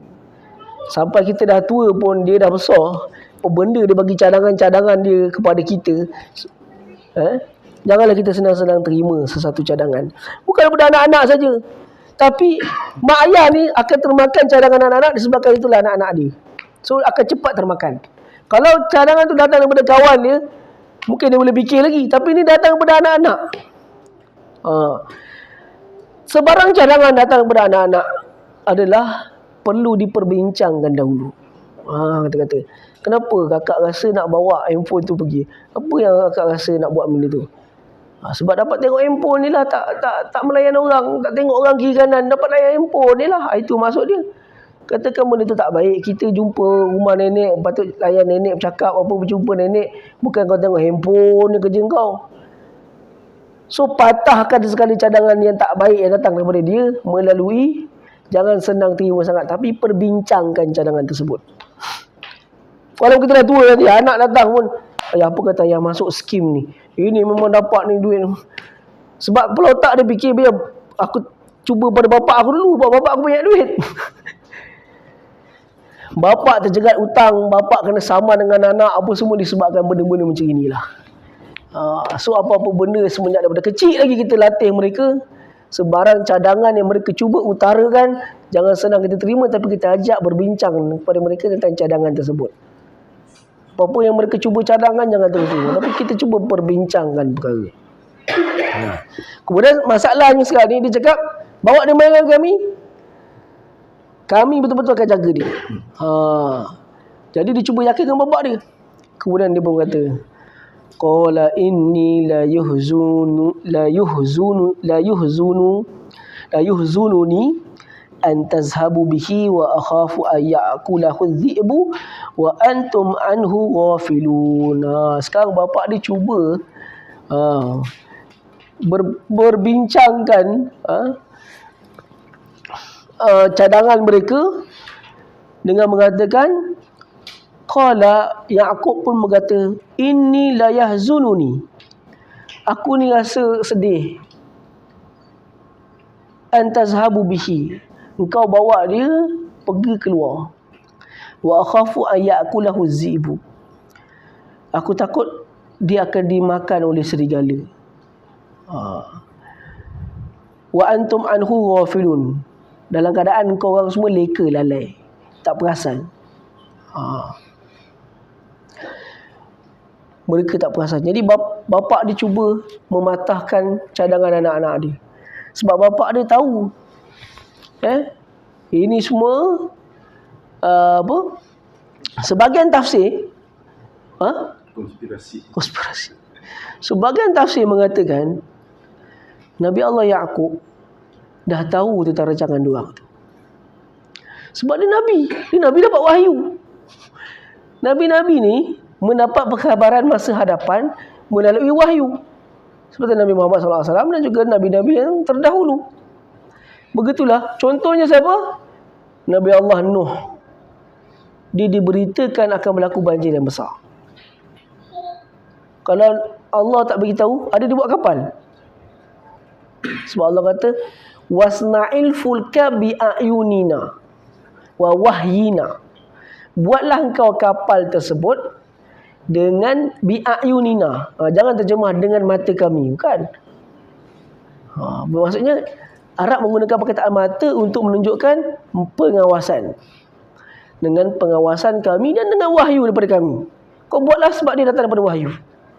So perkhabaran masa hadapan ni datang wahyu. So sebagian munafasir memang ada mengambil riwayat yang mengatakan memang Nabi Allah Yaqub dah tahu dah perancangan dia orang ni. Tu sebab Nabi Allah Yaqub patahkan cadangan dia orang. Dia kata, tak payahlah, ayah sedih lah kalau kau nak bawa-bawa dia pergi sana pergi sini, nak bawa dia pergi jalan main-main kat luar. Kang apa-apa jadi kang, cakap macam tu lah, apa-apa jadi, tatah kena langgar lori ke, kena langgar, nak sebutnya zaman kita lah, contoh zaman ni, kena langgar lori ke, tak kena, korang bukan kisah pun adik kau dah sibuk main pun bukan kisah adik kau. Nak cakap macam tu lah kan. Tapi bahaya yang dia nampak, kena makan serigala.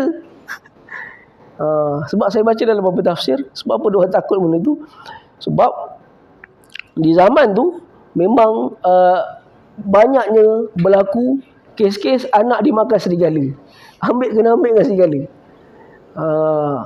Kalau baca beberapa tafsir lah, dia memang beritahu Arab ni duduk pada pasir, duduk kawasan-kawasan hutan, dia memang takut anak dia kena ambil dengan serigala. Dan sebagian mengatakan kalau anak dia hilang, dia memang cas serigala ambil. Memang dia cas benda tu, sebab dia duduk di kawasan-kawasan gunung, kawasan-kawasan hutan, kawasan padang pasir. Jadi dia kata takut kena makan dengan serigala, kena ambil dengan serigala. Korang bukan kisah la ghafilun.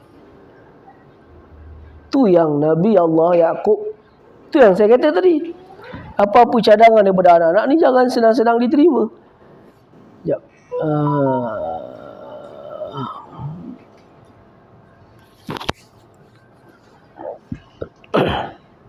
Okey. Lepas tu dia orang jawab apa? Qalu, mereka berjawab, la in akalahu zi'bu wa nahnu usbatun inna izal la khasirun.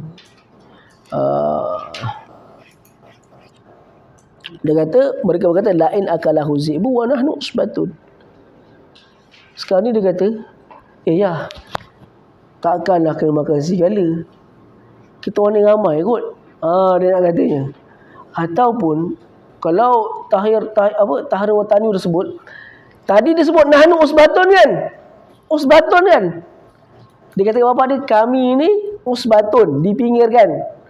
Disebut lagi, kita ni usbatun. Kita orang ni boleh diharapkan. Sebab ni kita orang ni ramai, kita orang ni boleh diharapkan. Perasan tak? Sebab apa dia selalu sebut kami ni usbatun? Pada bapak dia 2 kali dia sebut nahnu usbatun. Sebab dia cuba mencari kepercayaan bapak dia.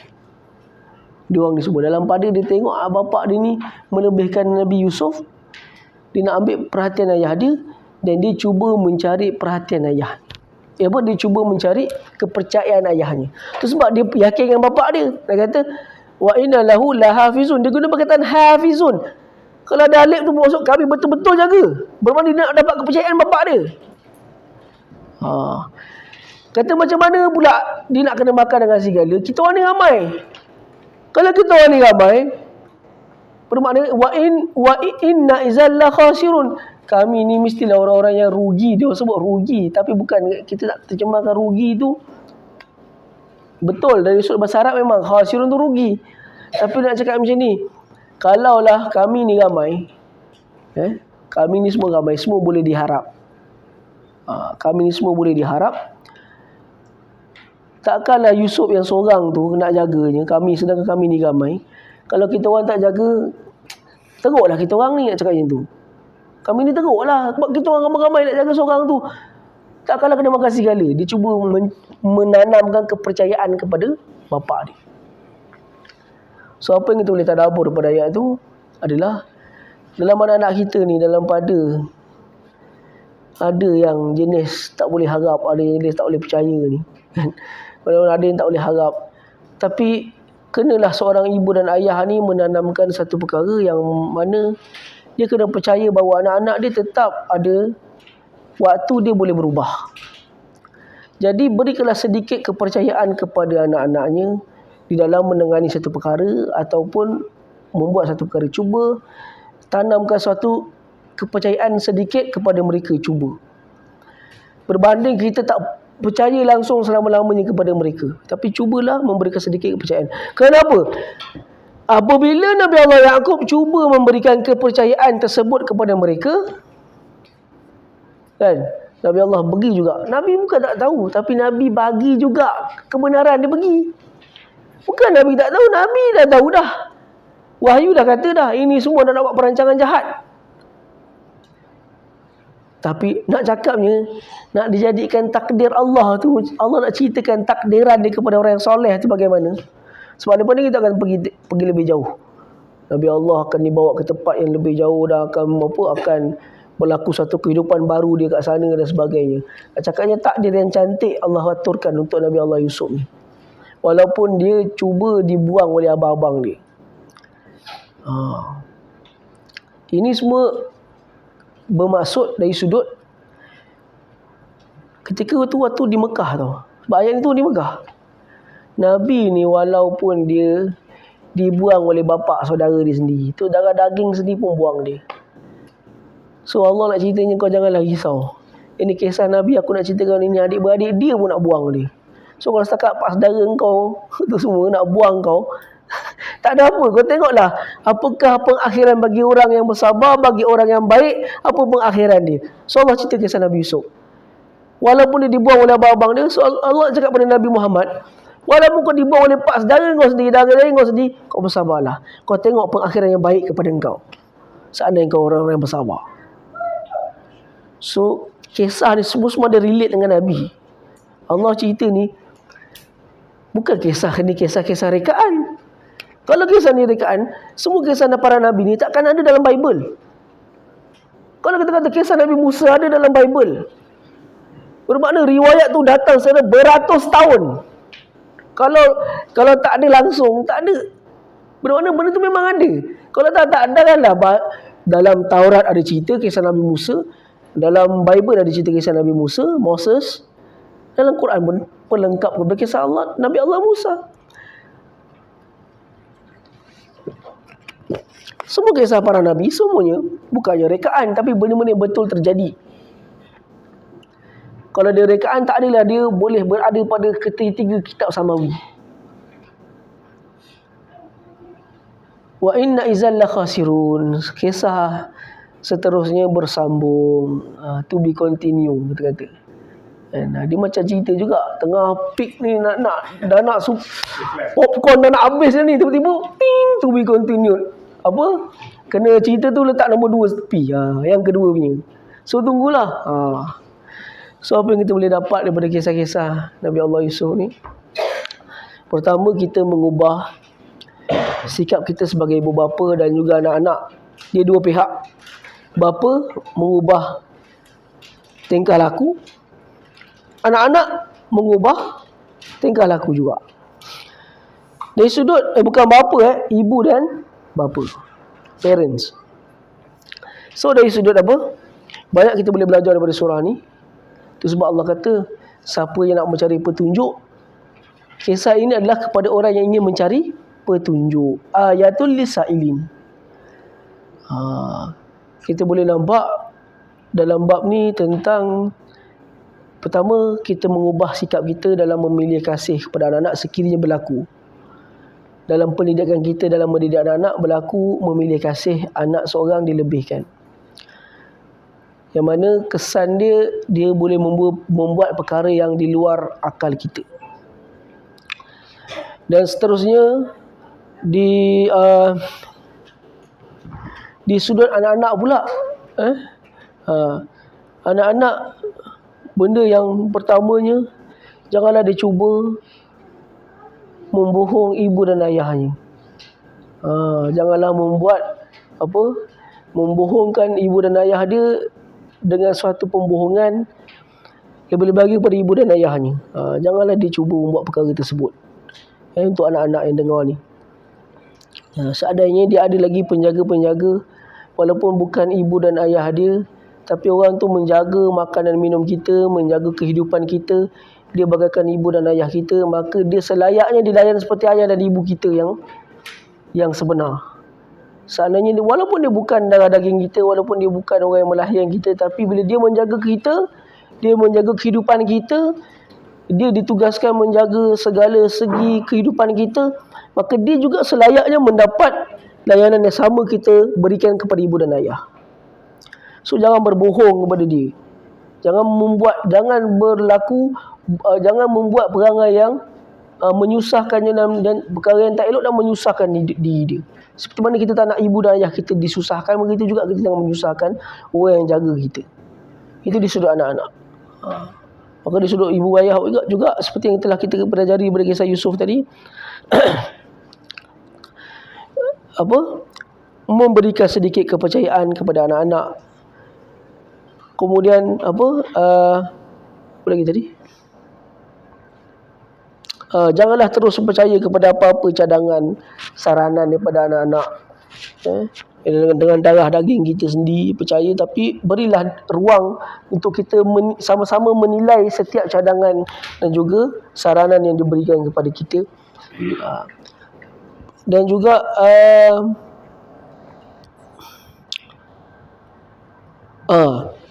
sematkan dalamnya ayat seterusnya ke?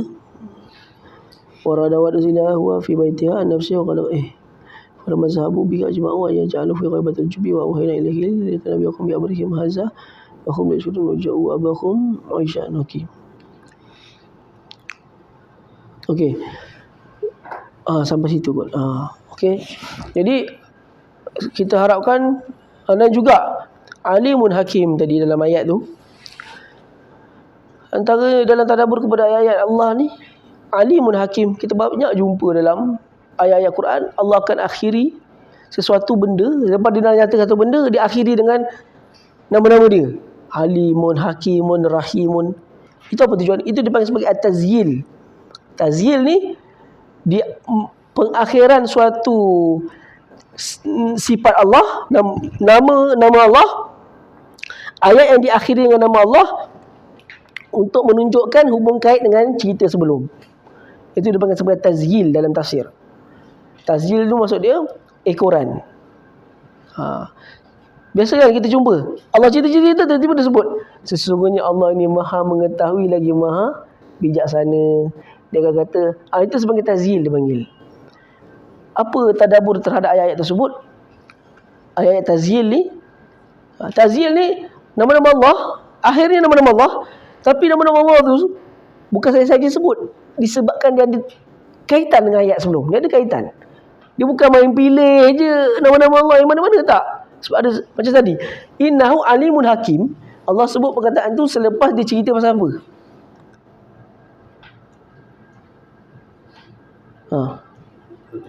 Ya? Bukan. Apa? Cepat jawab. Tutup muka pula. Allah guna perkataan sesungguhnya dia maha mengetahui lagi maha bijaksana. Selepas awak tahu bila dia sebut benda itu? Bagus. Selepas dia cerita pasal ini akan menyambung legasi kenabian.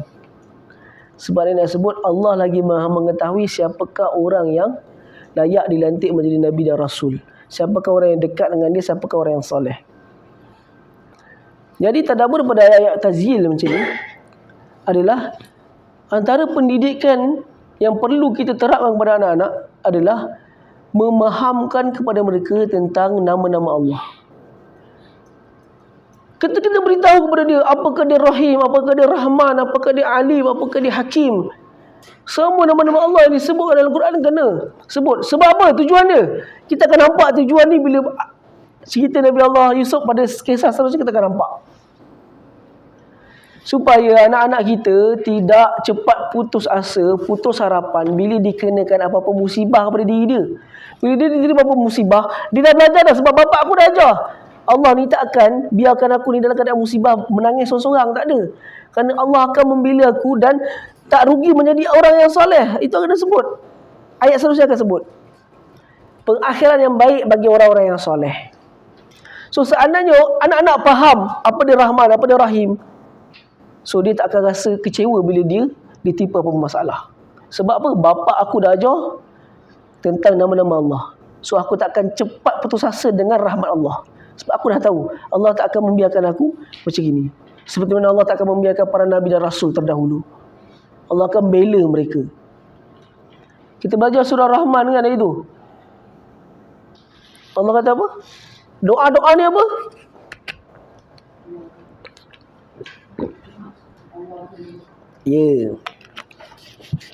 Kulla yaumin huwa fi sya'nin. Setiap hari yas'aluhu man fis samawati wal ard kullu yaumin huwa fi sya'n. Setiap yang berada di bumi dan langit meminta kepada dia setiap hari. Huwa fi sya'n. Sabarlah kerana setiap doa tersebut sedang diuruskan. Setiap doa tersebut sedang diuruskan. So anak-anak ni bila dididik dengan nama-nama Allah. So tazyil ni, kena ingat tazyil apa? Nanti minggu depan saya tanya tazyil tu apa. Tazyil ni, ayat-ayat tazyil ni semuanya membawa kepada tadabbur, ajarkan anak-anak. Tazyil ni kita boleh ajar T-A-Z-Y-I-L. T-A-Z-Y-I-L. Dalam bahasa Arab dia T-A-T pula. Tazal ya lam. Okay. Tazal ya lam. Tazyil. Tazyil ni apa? Apa dia tazyil?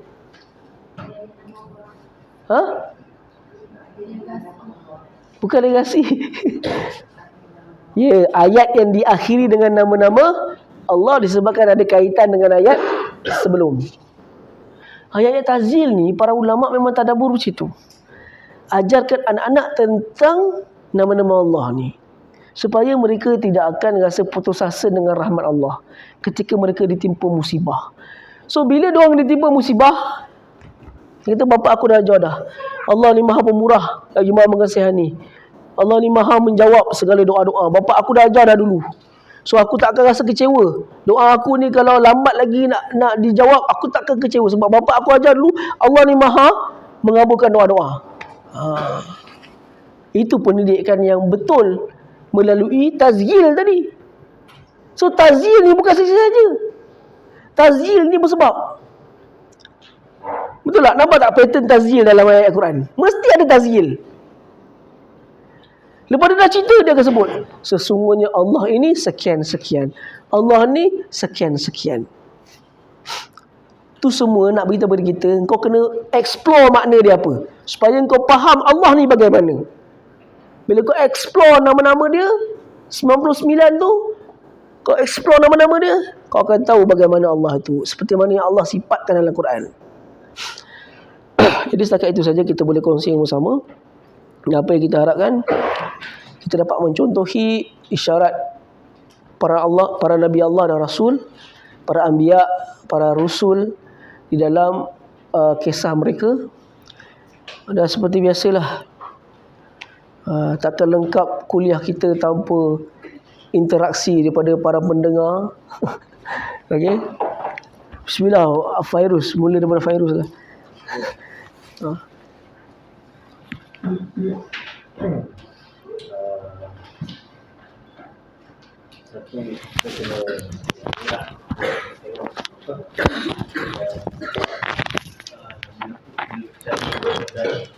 Yusuf dia percaya, dia trust.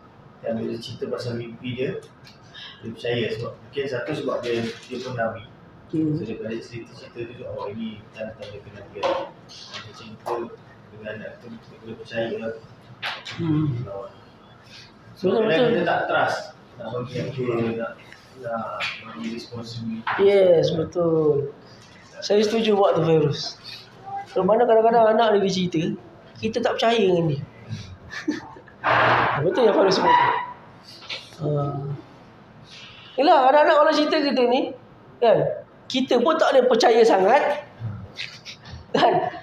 Sebab dia berlaku kat sekolah, dia percaya sangat anak, habis orang lain semua dia hambur, kan. Sebab apa dia percayakan anak dia sangat, padahal anak dia bohong. Contoh, sepatutnya kita di pihak cuba menyelami trust. Itu yang disebut trust tadi tu. Dia cuba menyelami apa yang dia cuba sampaikan. Segala benda yang disebut kita ajak berbincang, kita ajak menilai, berbanding kita menerima bulat-bulat. Kita terima bulat-bulat ke, semua benda kita ajak. Saya belajar benda ni daripada guru saya pernah ajar pasal ini yang ditunjuk oleh Al-Quran lah, disebut. Apa yang guru saya pernah sebut dulu. Kadang saya cuba apply benda tu pada anak-anak, benda tu menjadi juga. Kalau anak cakap benda ni kat sekolah, dia kata budak ni jahat, budak ni tak betul, budak ni apa semua, kan. Kata, apa bukti Ayub kata Fahmi ni tak betul? Apa bukti Ayub sebut benda-benda macam ni? Sebab dia kata macam ni. Pergi sekolah saya tanya, Fahmi betul ke Ayub kata apa-apa macam ni? Tak ada ustaz. Saya percayakan dia sebab dia menafikan. Kata tak ada ustaz. Tak boleh terus kata orang jahat sebab ni tak boleh. Kita cakap sepatutnya Ayub nasihatkan dia kalau dia buat macam ni, jangan cakap jangan ngadu je, tapi nasihatkanlah dia sebagai seorang kawan, cakap macam tu. Kita nilai setiap benda yang dicuba sampaikan kepada kita. Kita bawa penilaian, kita bawa berbincang perkara-perkara tersebut. Sebab Nabi Allah Yaqub seolah-olah ajak berbincang perkara tersebut. Anak-anak dia bagi cadangan, dia ajak bincang benda tu. Nama yang terima je tak boleh. Menilai tu betul Fairuz sebut trust. Dalam bahasa Melayu dia kepercayaan. Abang Fairuz ni Abang Fairuz. Okey. Daripada surah ni kita dapat belajar maknanya antara ayah dan anak. Apa dia? Hubungan antara ayah dan anak. Macam mana panggilan nak selalu dia panggil anak, dan bagaimana anak panggil seorang ayah tu dengan cara yang terbaik. Itu satu. Yang kedua tadi yang sepatutnya tak ada publikasi yang paling Betul. itu yang paling nampak paling best lah kalau bilang publikasi yang tadi anak itu yang tak sepatutnya. Betul. Syawin. Kita ni tak panjang lagi. Ini dua orang dah cakap semua. Dia belum masuk, dia kena tinggal semua lagi. Macam itu. Apa? Zakaria? Ramzi. Ya? Ramzi. Ramzi. Sama. Abang Ramzi senyum ni. Sama juga. Sebab cerita tu pendek. Jangan bisik-bisik anak. Betul. Kadang-kadang kita tak puasan kita buat. Kan? Tu yang jadi cemburu, betul. Tu yang jadi cemburu.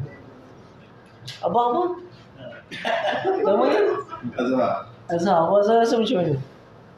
Komunikasi itu penting. Komunikasi, yes. Contohnya, sebagai bapa tu kalau anak tanya tu dengar. betul, komunikasi itu penting. Bagi pandangan. Saya setuju. Tapi ada sikit yang saya nak tanya juga pada Ustaz. Sebab saya sebenarnya dah banyak kali baca surah Yusuf ni, saya nak minta Ustaz bagi tahu sikit ayat 11 tu kan. Kenapa dekat huruf mim jumpa nun tu, manna tu dia ada tanda tu, jadi sebutan dia jadi mauna. Ismam. Jadi dari segi tata bahasa tu, kenapa dia tambahkan sekali dia jadi mauna? Ya tak benar. Itu dari sudut ni. Qiraat. Dari sudut qiraat.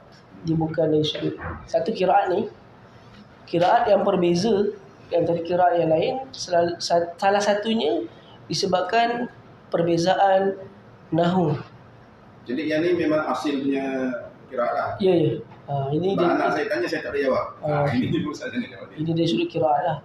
Qiraat dari sudut sebutan, satu dari sudut sebutan, dari sudut nahwu, dari sudut tata bahasa, dari sudut fasahah, kefasihan, dan ada beberapa sudut, ada 7.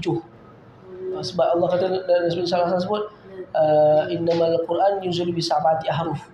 Sungguh Quran itu diturunkan dengan 7 huruf. 7 huruf itu adalah 7 jenis cara bacaan. So di antaranya kalau jumpa perkataan ismam macam ni, disebabkan baca qiraat. Tapi soalan tu insya-Allah saya akan cuba expand lagi. Mungkin ada ulama ada cibuk panjang lebar. Mungkin satu benda yang insya-Allah kita bawa ke minggu satu lagi. So dia pun to be continue jugalah. Macam filem kan. So insya-Allah bagus soalan tu lah tak benar. Tapi kalau untuk jawapan sekarang saya boleh sebut disebut qiraat.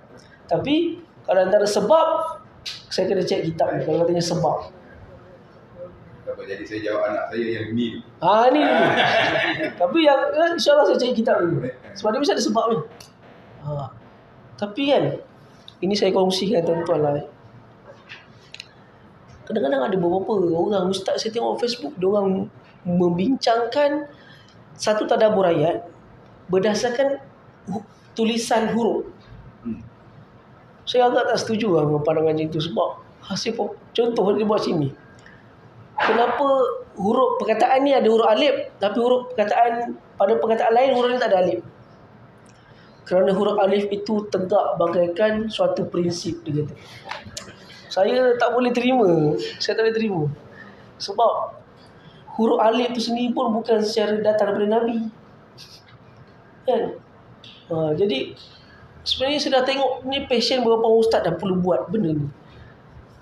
Sebab dia kata huruf alif bagaikan tegak, berprinsip bagaikan tegak, berprinsipnya alif kerana dia tegak.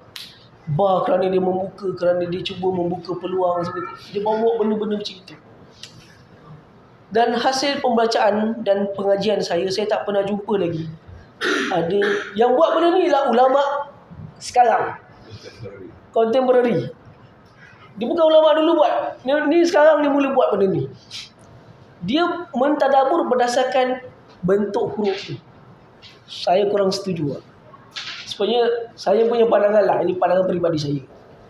Saya lebih suka satu ayat Quran itu dibawa melalui sudut bahasa Arab. Sudut tu sebab saya terpaksa cerita dengan tuan-tuan fu'ail, uhai tu perkataan-perkataan macam itu. Ada huruf alif, adanya huruf tanwin. Terpaksa cerita sebab anda kata tak cerita, kita tak nampak mukjizat Quran tu macam mana. Kenapa ada fa? Ingat saya saja ke fa tu? Fa tu fa apa? Contoh. Kenapa Allah kena ada hafiz tu ada alif? Allah nak cerita apa? Ada alif tu. Kenapa benda ni ada sabdu?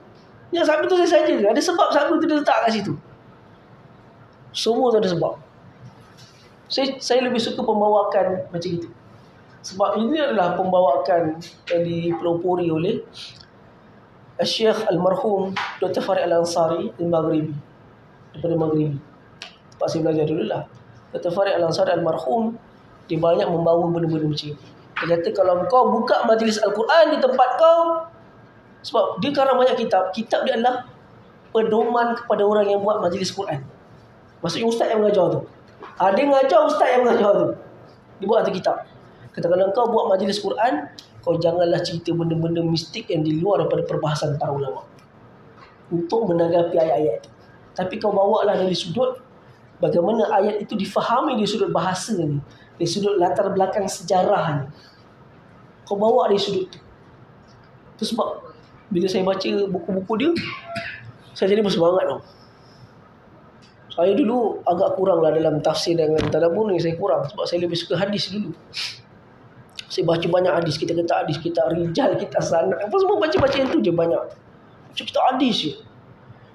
Lepas tu satu hari ni, seorang senior saya, Morocco juga, kata dok kau baca buku ni, kitab ni, Dr. Farid Al-Ansari. Dia beritahu pasal tadabbur. Kau cuba teroka bidang tadabbur, dia kata. Bila tadabbur, bidang tafsir, kau cuba teroka, dia kata. Satu hari dia saya buka lah kitabnya. Dia bagi tu, tapi saya tak nak ambil. Saya kata tak apa, saya beli ustaz. Ustaz cadangan kitab ni tak apa, saya beli. Saya belilah kitab tu, order daripada Morocco sampai. Baca tu, kali pertama baca tu saya dah rasa, semangat gila aku kena buat benda ni. Baca ni dia suruh kita buat majlis Quran. Itu dia ajar kita cara menjadi seorang pemimpin majlis Quran. Bagaimana cara kau nak bawa orang kepada menyayangi Al-Quran. Bagaimana cara kau nak buat supaya orang seronok dengan baca Al-Quran. Dia cerita ni semua satu-satu. Lepas tu dia kata, dakwah ini sedang memanggil, kemanakah engkau dalam dakwah ni, dia kata. Saya rasa soalan tu tuju tepat ke arah saya. Dia akhiri perkataan dia kata, dakwah ini sedang memanggil, di manakah engkau dalam dakwah ini? So, ya Allah, dia kata, Quran memanggil aku ni, aku tak buat apa-apa dah, saya baca kitab hadis ni. So saya mulalah teroka bila tadabbur, saya baca kitab-kitab tadabbur, saya baca kitab tafsir. Selepas saya membaca kitab Dr. Farid Almarhum Dr. Farid Al-Ansari, kata tulisan dia yang berkat itu telah membuatkan hati saya tersentuh dan terjentik. Saya kata aku kena buat kerja ni, bawa orang kepada memahami ayat Quran. Dalam kitab tu dia memang basuh je kepala otak. Kau kena buat ni, kau kena buat ni, kau kena ni, kau kena jadi macam ni, kau kena ni, kau kena baca kitab ni, kau kena baca. Dia ajar satu-satu. Selepas tu barulah saya teroka bidang ni. Saya lebih kepada, saya pun beli. Lepas tu saya mula membeli kitab-kitab tadabbur daripada saya beli daripada Morocco, beli daripada Saudi. Pergi Saudi. Jadi sekali tu saya pergi Saudi, saya habis dalam RM2,000 buat kitab, beli kitab tadabbur, beli kitab tafsir. Kat Mesir beli kitab Mesir, beli dengan kawan-kawan. Boleh saya nampak meneroka bidang tadabbur ni, baru saya nampak punya kalam Allah macam ini, punya seronok kita baca. Lepas kita tengok cara tadabbur, macam mana cara mengolah tadabbur, bagaimana cara mengolah tafsir kepada tadabbur, dia ajar satu-satu. Baru saya kata, seronok betul. Bila baca Quran ni tak macam dululah baca Quran. Dulu baca Quran ni kita faham sebab kita belajar bahasa Arab. Kita faham ayat tu. Sekali baca tu boleh faham. Yang belajar bahasa Arab lah, kalau yang orang tu dah belajar bahasa Arab, dia baca Quran ni dia tak perlu tengok kamus pun, dia tak perlu tengok terjemahan pun, dia tu boleh faham. So kita yang belajar ni kita faham, tengok ayat tu kita faham, tapi tak ada keinginan nak cuba mendalami tau. Dia just faham macam tu je. Tapi bila dah mula mendalami, saya terluka bila tadabbur ni, bila kita setiap hari bila kita baca Quran ni, bila baca Quran ni dah baca 1-2 ayat berhenti, fikirkan makna dia. Dah terasa macam ya Allah, seronoknya ayat Quran ni. Terasa macam itu. Dulu tak terasa macam itu. Sebab tak ada orang nak bawa kita ke arah tu. Bila baca je ayat Quran, termenung senyap, duduk seorang-seorang, ya Allah, sampai macam ni sekali ya Allah. Ayat Quran ni betul masuk dalam hati, terasa ayat Quran ni masuk mengalir dalam darah saya. Sebab memahami perkataan tu, dia sebut benda tu, kenapa dia sebut benda tu, kenapa huruf fa tu. Buka tafsir rasa macam, ya Allah, kenapa tak ada sebab orang tinggalkan Quran ni. Kalau orang betul-betul rasa keelokan bahasa, pemilihan penanda wacana, tazyil, tadabbur, tanasuk, banyak dia punya elemen dia. Kita baru belajar tadabbur, ada banyak lagi. Baru kita tahu tazakur, apa lagi? Ulang balik apa dia? Pertama apa? Pertama tilawah. Kedua tafsir. Ketiga tazakur. Okey. Tazakur ni apa? Ni ulang balik ni. Siapa tahu? Okey, tazakur ni apa lagi? Ini orang yang merakam lebih tahu.